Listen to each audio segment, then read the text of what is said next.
Oh, it is. We're live. We're We live. are live. I am so excited to have Afshan Tafler with me. Some of you might know her from episode 5 of the Peaceful Parenting podcast, which has, I think it's been, if not the favorite, one of the favorites so far of my community. I'm Sarah Rosensweet. I'm a peaceful parenting coach. And I'm so excited to be here today to talk with you and for Afshan and I to talk with you about the physiology and the psychology of using punishment in parenting and also self-regulation. And I'm also super excited to tell you, if you don't already know, about my peaceful parenting course called Transform Your Family Life. It's starting on Wednesday, July 21st. And Afshan just told me yesterday that she's going to do a bonus training for the course for anyone who signs up for the course. So, Afshan, maybe you could just introduce yourself and tell us who you are, and also tell us about the training that you're going to be doing before we dive into talking about the psychology and physiology aspects we're going to talk about today. Okay, great. Hi, everyone. I'm Afshan Tafler. I am a holistic life coach and conscious parenting coach. I focused on the emotional health, helping people with their emotional health as it connects to physical health and also as it connects to parenting. I have a big focus of mine is understanding the body and our nervous system and our physiology and how that impacts us and our states that we launch into, our reactive states that we launch into when our kids trigger us. So I'm going to be doing a bonus training for you guys in Sarah's course, which will give you an experience of really understanding your own physiology and how your nervous system will launch into a state automatically, and why it can be so hard for you to get back into that calm, regulated state. And then, so how you can better understand your nervous system and some tips on how to get your nervous system back to that state of calm and regulated so that you can stay connected with your kids. So, specifically, when you're triggered or hijacked by upset and big feelings, and that's what you're talking about, right? When you're talking about getting back to calm, is after you've gotten hijacked.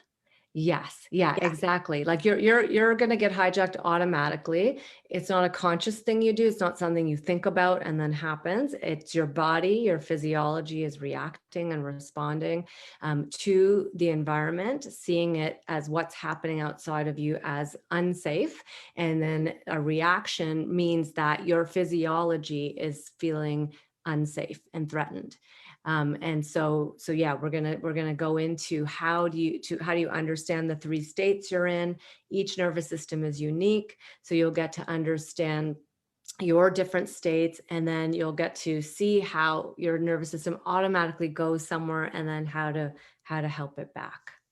So just so people, I mean, I'm going to go like back to basics because some people might know what we're talking about in terms of safety and being hijacked, and other people might not know what we're talking about depending on where they are in their journey and understanding their self-regulation. And so just maybe give an example of a time where it's not safety like, oh my gosh, there's a tornado. It's safety like blah. Can you give an example of what that might look like for a parent who's gotten hijacked? Yeah. So for example, your child does something like throws something, breaks something, or is starting to get aggressive with a sibling. And in that situation, you're going to get heightened.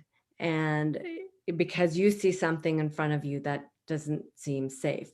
So now that's an obvious one when a child is hurting another child. That's very obvious because in your Mhm. mind, you don't see that as safe. In your body, you don't see that as safe.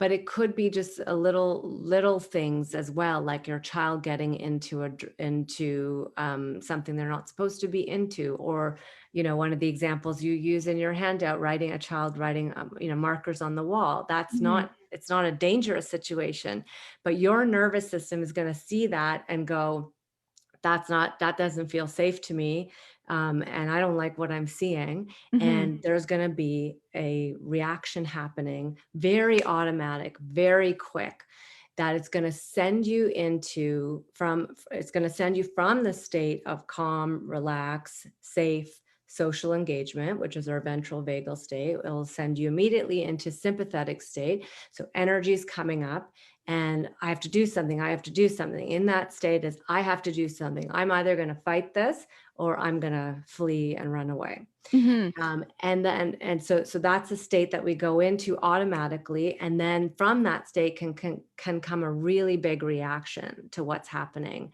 in front of you, and wanting to shut it down, do anything to change what's happening outside of me, because inside of me I feel so unsafe that I'm going to have this really aggressive reaction to change what's happening outside of me.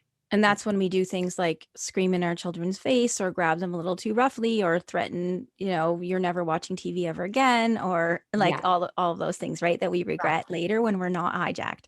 Right. Okay, so that is going to be, I'm really looking forward to that because, I teach a lot more from emotional, the stories that we tell ourselves, more than I know about the nervous system. And I'm super interested in learning about this from you as well. So let's just shift a little bit here because the one of the reason why I invited you to talk to me today is because I was wondering if you could talk a little bit about how this works in our children. As a lot of people in my community know, I talk a lot about why we don't want to use punishment with our kids or consequences, whatever word you choose to call it. Taking things away, timeouts, even, yelling or threats, basically anything we Shaming. do to make Mhm. our child feel bad to try and change their behavior, right? So Yeah.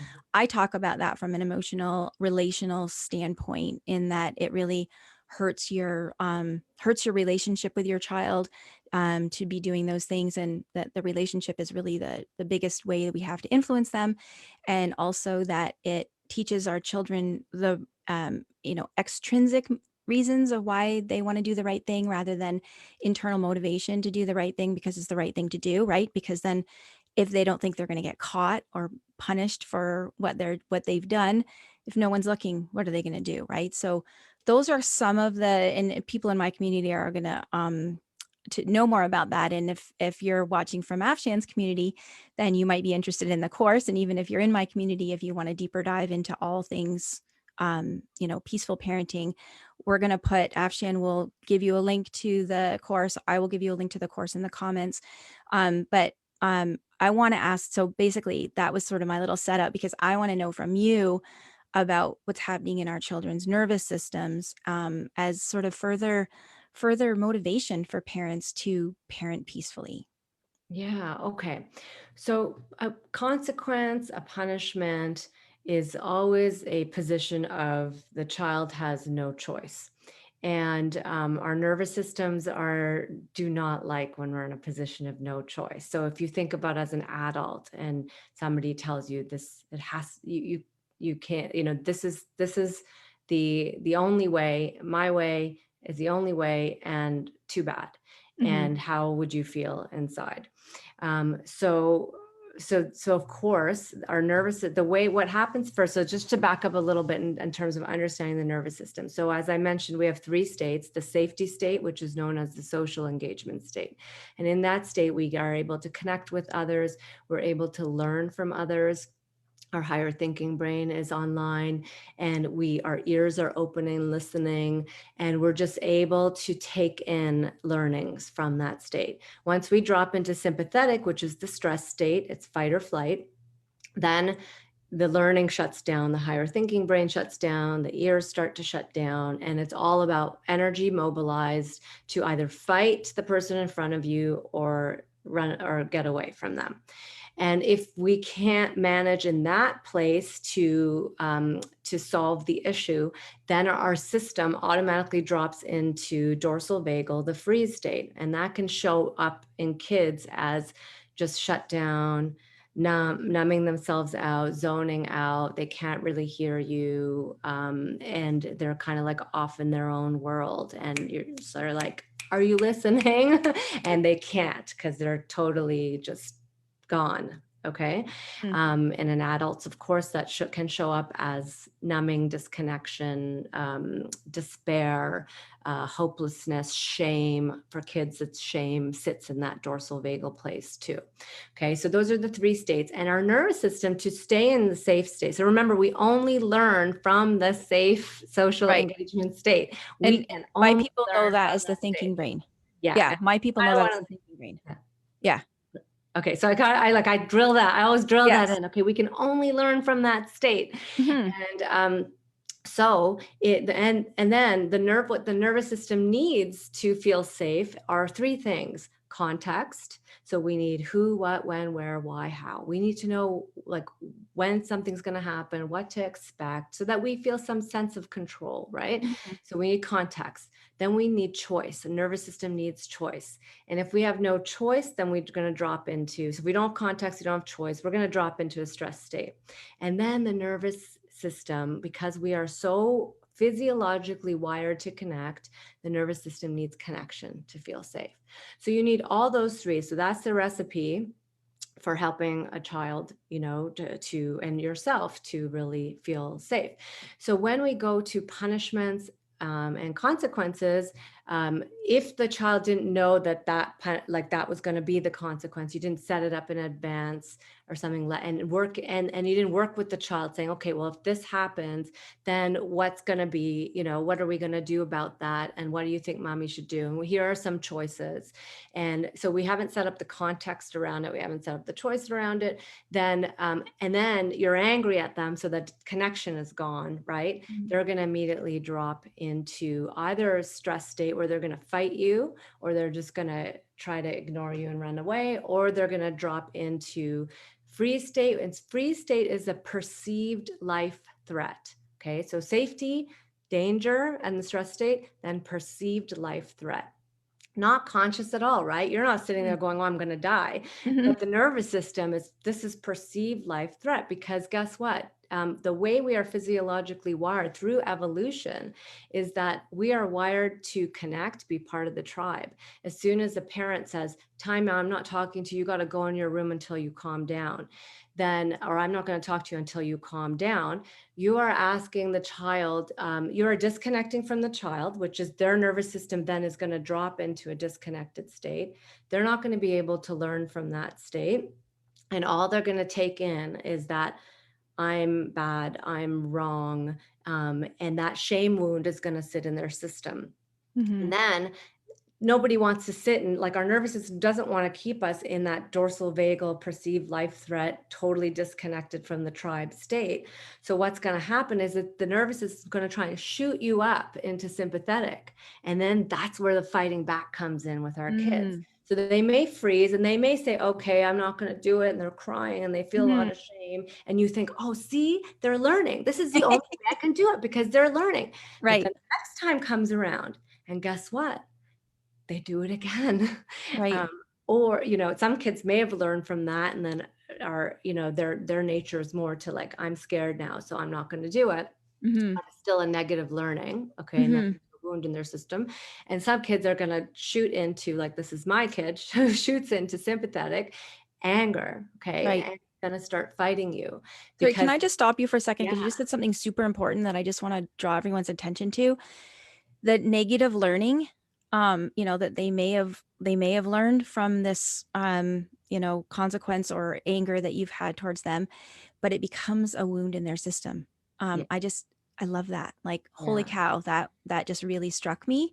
And thank you. I just wanted to, like, you said it in passing, because I think for you that's just part of your teaching, but I just want to Thank you draw for slowing me parents. down. Yeah, I no, I just that's want to draw very, parents' attention to that, because that was really, yeah. really rich. Yeah, and I want parents to also understand. So that's so important, these wounds that we have in our system. So here we have a child who's doing something that we perceive as wrong, right? And we don't like that. And so, but then why do we go to such an extreme response, right? Or extreme reaction to that? Because and it's because of our own wound in our system. So Right. that child is mirroring that own wound in our system, that we got in trouble for doing something bad or wrong, Mhm. Mhm. and we got punished for it. We had a consequence for it, and we have a shame wound in our system from it. And as a child, you don't really have any choice but to form a belief about yourself that I'm bad, I'm wrong, versus I did something wrong, and that Right. wasn't so cool. So, Mhm. you know what? There are ways I can learn from that and make up for that. But kids in that young age and the way that our brain states are, that we just take on these, everything's about me in those states. And we That's take one thing we on this talk about a role. lot in the course, or I talk about a lot in the course, is shame triggers and healing shame triggers. Well, first of all, trying to avoid giving them to our, those shame wounds to our children in the first place, but helping to heal them and then healing our own shame triggers. Because Yeah. I find at the bottom of every story that we're telling ourselves, which makes us reactive, the unconscious story that we're telling ourselves about our kid melting down in the grocery store or whatever it is a shame trigger, right? There's Yeah. like always shame at the bottom of that. Right. And I love that, really thinking about the stories we tell ourselves, because when you start to listen to the story you tell yourself, then you can also know what state you're in, Yes. And because that's why stories that's why follow this is states. so brilliant, us working together, because it takes both pieces, right? Like it Yeah. takes the piece of understanding the mental unconscious story based on, our culture or our family of origin or whatever it is, but then also what's going on in our bodies when we're experiencing that shame trigger coming from the story that we're telling ourselves. Yeah, exactly. Yeah. And then I also love the fact that you have the self-compassion piece in your course as well, because that really helps, like, if a parent can really help heal their own shame triggers, then that's going to make a huge difference in how they can show up for their child's, so-called like bad behaviors, Hmm. Hmm. or behaviors that are, just not that you don't like. Yeah, so that's really important. So yeah, that wound is a big one, because it gets Hmm. triggered in us, and then we end up creating the wound in our child. And Right. I want to say this with so much compassion, because I Yes. don't want you guys to feel, I know, like, I have an inner critic too, and I have Yeah. felt so bad about myself, like, oh my gosh, I've done so much damage to my child. And that's not the point of this. Like, and obviously some of us, that's going to get activated, but the point of this is to understand that our nervous systems will automatically go somewhere based on our wounds coming up, and so we have this automatic reaction coming out, and so it's not really your fault because it's so automatic. But if you can start to see the stories that you're Hmm. living through, then notice that that's very connected to the state that you're in, and then help yourself to switch that story or change that state, both actually. Then you can come back to being in the present and seeing that what your child did is really not as big a deal as it seemed in that moment.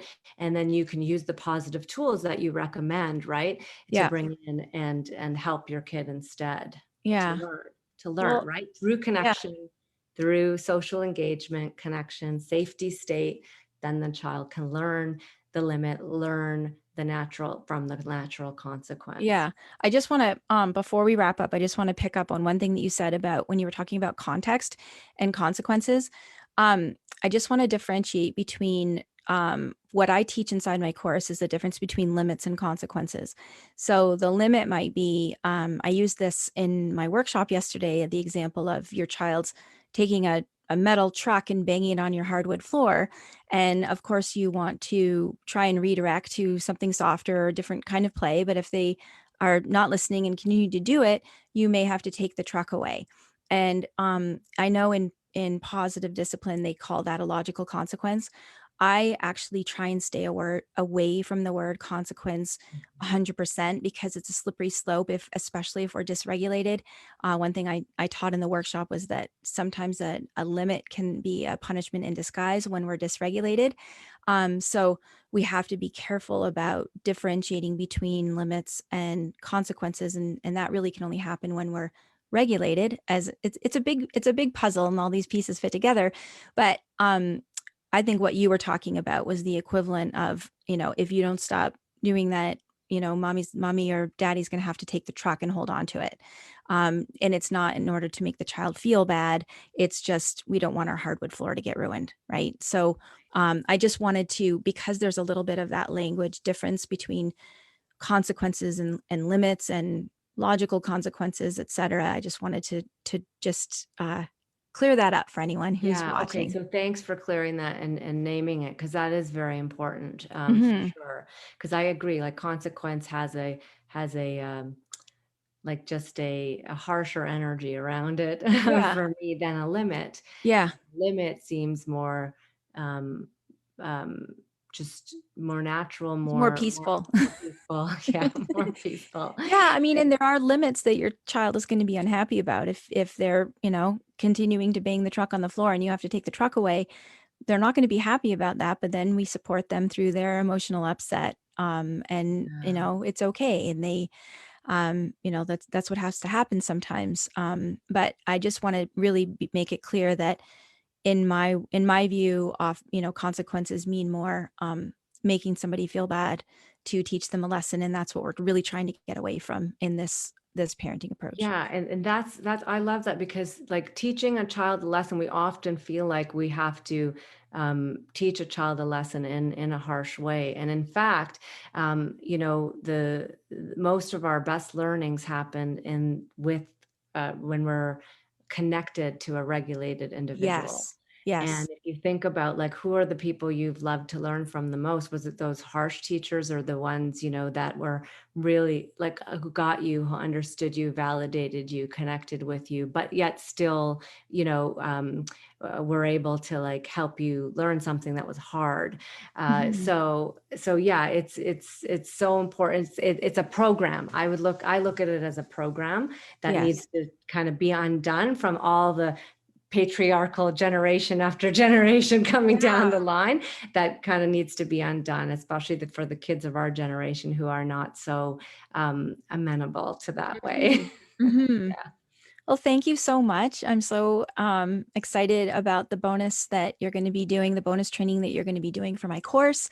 And if anyone's interested in the course, if you're watching this through Afshan, reach out to her and ask her for more information about the course. If you're watching this through me, I'll pop it in the comments of this video.